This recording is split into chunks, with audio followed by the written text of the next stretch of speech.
능력 있는 삶. 예수 믿는 사람이 가져야 할 두 번째 태도는 능력 있는 삶이다. 우리는 능력 있는 삶을 살 수 있는데 능력이 없게 산다. 우리가 세상 사람들처럼 삶 속에서 하나님의 능력을 경험하지 못하는 이유는 간단하다. 하나님의 말씀을 믿지 못하기 때문이다.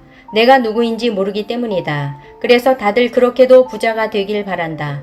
성경을 보면 부자가 천국에 들어가는 것은 낙타가 바늘구멍에 들어가는 것보다 더 어렵다고 한다. 그러나 우리는 부자가 되기를 바란다. 부자가 된다는 상상만으로도 미소 띄는 사람들이 있을 정도다. 자매들은 이왕이면 돈이 좀 있는 형제와 결혼하고 싶어 한다. 이는 모두 말씀을 믿지 않기 때문이다. 주님은 이렇게 말씀하셨다. 예수께서 이르시되 할 수 있거든이 무슨 말이냐. 믿는 자에게는 능치 못할 일이 없느니라 하시니. 마가복음 9장 23절. 정말 이 말씀을 믿는가? 그런데 이 말씀이 삶에서 이루어지지 않는 이유는 믿음이 없기 때문이다. 성경 말씀을 정말 그대로 믿게 되면 놀랍게 변화된다. 나는 믿는 자에게는 능히 하지 못할 일이 없다는 말씀을 정말 믿는다. 믿음이란 놀랍다. 우리가 능력 없는 삶을 사는 이유는 딱 하나다. 이르시되 너희 믿음이 작은 까닭이니라. 진실로 너희에게 이르노니 만일 너희에게 믿음이 겨자씨 한 알만큼만 있어도 이 산을 명하여 여기서 저기로 옮겨지라 하면 옮겨질 것이요 또 너희가 못할 것이 없으리라. 마태복음 17장 20절. 당신은 산을 옮기면서 살아야 한다. 산을 옮길 수 있다고 생각해보라. 얼마나 멋진 삶인가. 예수 믿는 건 그런 것이다. 아프리카나 말라리아는 머릿속에서 지워버리라. 우리는 지금 내 앞에 놓인 삶의 무게가 크다고 생각한다. 그러다 나이가 먹고 시간이 흐르면 더 큰 고민을 안게 되고 이전에 가졌던 고민은 아무것도 아니었다고 생각하게 된다. 살수록 큰 고민의 무게를 안게 될 정도로 인생은 힘들다.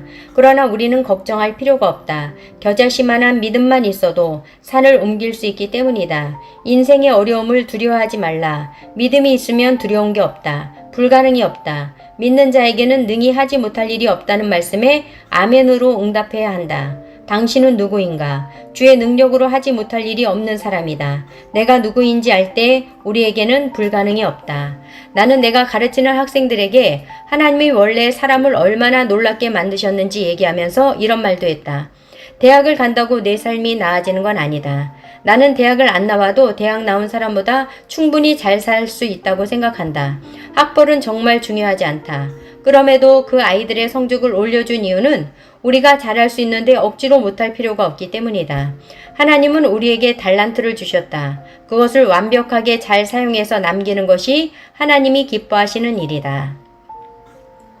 너는 나를 모른다. 많은 성도가 자기의 달란트를 모른다. 알려고도 하지 않는다. 그러면서 마음속으로 자기는 한 달란트 받은 사람이라고 생각한다. 그러나 그것은 사실이 아니다. 달란트를 주는 분은 하나님이시지만 그 달란트를 발견하는 것이 바로 당신이다. 당신에게 그 책임이 있다. 그러므로 당신은 지금부터 그것을 발견해야 된다. 그걸 발견할 수 있는 방법은 자신을 하나님의 눈으로 보는 것이다. 우리가 자신이 받은 달란트는 한 달란트라고 생각하는 이유는 세상의 기준, 사람들이 보는 기준으로 나를 보기 때문이다. 우리나라의 큰 문제는 중고등학교 아이들이 공부를 못하면 자신을 뒤떨어지는 사람으로 인식하게끔 만든다는 것이다. 나는 이것이 사탄의 계략이 성공한 거라고 본다. 나는 직업을 정할 때 내가 잘하고 좋아하는 것이 겹치는 걸 선택하라고 조언한다. 내가 잘할 수 있고 좋아하는 게 아니라면 하지 말라. 그렇지 않은 직업은 올무가 된다. 만약 잘할 수 있고 좋아하는 일이 무엇인지 떠오르지 않는다면 지금부터 찾아가면 된다. 그런데 그걸 찾아가려면 하나님의 눈으로 나를 볼 수 있도록 기도해야 한다. 하나님의 눈으로 보면 내 안에 놀라운 것이 보인다. 하나님은 그분의 형상대로 우리를 만드셨다. 우리가 하나님을 닮았다는 것이다. 이처럼 놀라운 사실이 어디 있는가? 하나님을 닮았으므로 우리에게는 달란트가 차고 넘친다. 하나님의 눈으로 보면 그 사실을 발견할 수 있다. 내가 못하는 일, 약한 일은 신경 쓸 필요가 없다. 그런 일로 나를 규정할 수 없다. 다른 사람이 준 상처는 모두 나사렛 예수의 이름으로 지워버리라. 누군가 내게 상처 주는 것은 막을 방법이 없다. 교회에서 어떤 친구가 매주 만날 때마다 상처를 준다고 하자. 당신은 그 입을 막을 방법이 없다. 그러나 할 수 있는 일이 있다. 상처를 받지 않는 것이다. 그 친구가 당신에게 또 다시 상처를 주는 말을 하면 속으로 이렇게 생각하라. 너는 나를 모른다. 그 친구가 뭐라고 하든 신경 쓰지 말고 이렇게 선포하라. 너는 나를 몰라. 하나님은 그분의 형상대로 나를 정말 놀랍고 아름답게 만드셨어. 너는 나를 몰라. 당신을 낳아준 부모님도 당신을 모른다. 부모님이 당신을 무시하는 말을 하면 어떻게 하면 되는가? 우리 엄마 아빠는 나를 몰라. 그렇다면 누가 당신을 알아주는가? 당신을 만드신 하나님이 알아주신다. 그리고 응원해 주신다. 사람들이 자꾸 당신의 미래를 흐리게 하고 희망을 없앤다 해도 신경 쓸 필요가 없다. 앞으로 상처 주는 사람이 있으면 꼭 기억하라. 너는 나를 모른다. 당신이 정말 존귀한 사람임을 아무도 몰라줘도 주님이 아시는 것만으로 충분하지 않는가? 우리는 하나님의 눈으로 나를 바라봐야 하고 하나님이 찾으시는 그 한 사람이 되어야 한다. 우리는 믿지 않는 사람과 완전히 다른 삶을 살 수 있다. 복음의 능력을 나타내면서 하나님께 영광을 돌리면서 살 수 있다. 그것이 우리에게 기쁨과 만족이 될 뿐 아니라 주님께 기쁨과 만족이 된다. 회개의 능력. 예수 그리스도는 나의 죄 때문에 돌아가셨다. 그 피의 능력으로 모든 죄에서 깨끗함을 받으려면 기도로 나아가야 한다. 가장 먼저 우리는 나 자신의 죄를 회개해야 한다. 물론 하나님이 완벽하게 다 이루셨지만 우리가 입술로 죄를 고백해야 한다. 우리는 의식하는 죄를 지었을 수도 있고 생각의 죄를 지었을 수도 있으며 행동으로 죄를 지었을 수도 있다. 하나님은 이 모든 죄를 다 아신다. 마음속의 죄, 아무도 모르고 골방에서 지은 오직 당신만 아는 죄까지도 주님은 다 아신다. 당신 마음속에 있는 것, 주님이 기뻐하지 않으시는 모든 것을 회개하라. 나는 많은 대학 청년부를 다니면서 혼전 순결을 지키지 않는 형제자매를 굉장히 많이 봤다. 그런데 요즘은 죄책감을 느끼는 사람이 많지 않다. 성경에서 음행은 몸 밖이 아니라 몸 안에 짓는 것이기에 더 심각한 죄라고 말씀하신다. 혼전 관계는 음행이다. 결혼 관계 외에 갖는 모든 성관계는 음행이다. 당신이 혼전 순결을 지키지 못했다면 회개해야 한다. 회개가 중요한 이유는 이것을 회개해서 깨끗함 받지 않으면 나중에 그것이 마음의 짐이 되기 때문이다. 주님께 나아가는데 방해가 되고 사탄이 송사를 한다. 예를 들어 주님께 뭔가 헌신하려고 하는데 사탄이 다가와서 이렇게 말할 수 있다. 야, 너 혼전 순결도 못 지켰으면서 네가 뭘 하겠어? 그러면 사탄의 말이 맞는 것 같다. 그렇게 올무에 걸려 넘어지게 된다. 따라서 우리는 마음속 모든 죄를 고백해야 한다. 주님은 이미 완벽하게 이루셨다. 당신이 고백하면 마음의 모든 짐을 벗어버릴 수 있다. 주님이 주신 자유를 우리가 온전히 누리지 못하는 이유는 회개하지 않기 때문이다. 우리는 회개하고 자유를 누려야 한다. 그런데 우리가 회개를 잘 안 하는 이유는 자꾸 같은 죄에 빠지기 때문이다. 회개를 했는데 또 그 죄를 짓는다. 처음 몇 번은 계속 회개하는데 나중에는 회개하기도 하나님께 죄송스럽다. 내가 낯짝이 없는 것 같다. 양심이 없는 것 같다. 그러면 점점 회개 기도를 안 하게 된다.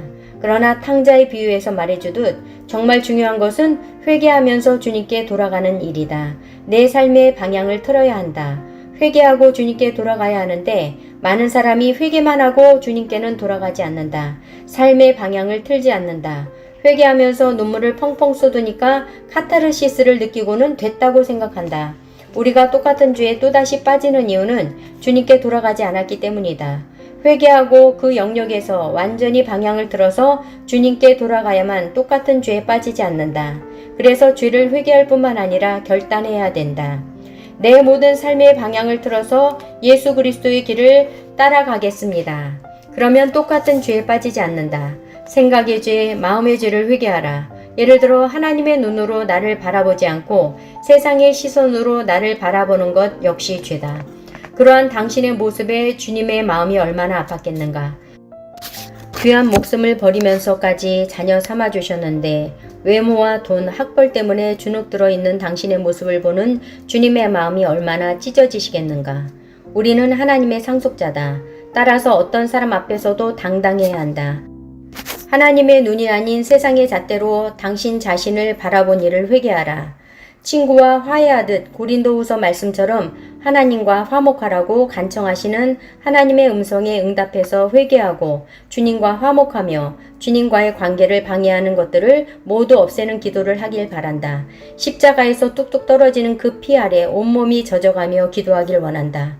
큰 소리로 기도해도 좋고 조용히 혼자 기도해도 좋으니 간절하게 기도하라. 성경을 보면 옷을 찢지 말고 마음을 찢으라고 했다. 당신 마음을 찢고 전심으로 주님께 나아가라.